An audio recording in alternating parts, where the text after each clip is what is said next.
Video নকৰিবি কেলে video cut BCPLৰ পৰা এখন এপ্লিকেশ্যন দিছিলে আমাৰ অফিচলৈ। তাৰ হেৰিত আমি এটা পিঞ্জিৰা পাতিব গৈছিলোঁ, সপ্তাহদিনমান হ'ল। তাৰপিছত আজি ৰাতিপুৱা 5:30মান বজাত আমাক খবৰ দিয়ে যে পিঞ্জিৰাবদ্ধ হৈছে বুলি। সেই খবৰ পাই আৰু আমি টিমটো লৈ গৈ আনি জকাইত ৰাখিছোঁ এতিয়া বৰ্তমান।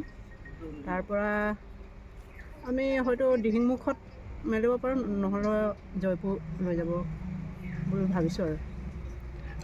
বিশেষকৈ বাঘটোৰ তাত যিহেতু BCPLৰ আশে পাশে তাত ৰাইজৰ অসুবিধাৰ সন্মুখীন হ'ব লগা হৈছিলে নেকি বাঘটোৰ বাবে? তেনেকৈ এনেই BCPLৰ তেনেকৈ আঘাতপ্ৰাপ্ত হোৱা নাই। তেখেতলোকৰ কৰ্মচাৰীবিলাকে ডেইলি দেখে আৰু ৰাস্তাত মানে অহা যোৱা কৰি থাকে। সেইটো কাৰণে আমি মানে তেখেতলোকে কৈছিলে আমাক যে পিঞ্জিৰা এটা আৱশ্যক হৈছে বুলি। তেতিয়া তেনেকৈ মানে সিহঁতে এপ্লিকেশ্যন দিলে আমি সেই পিঞ্জিৰা পাতিলোঁ আৰু। এনেই কিমানমান বয়স হৈছে আপোনালোকৰ অনুমানিক? 4 বছৰমান হ'ব লাগে অনুমানিক আৰু এনেই থকা সন্দেহ কৰা হৈছে নেকি আপোনালোকে তাত? তেখেতলোকে কোৱা মতেতো আৰু আছে বুলি কৈছে, সেইটোৱে আৰু।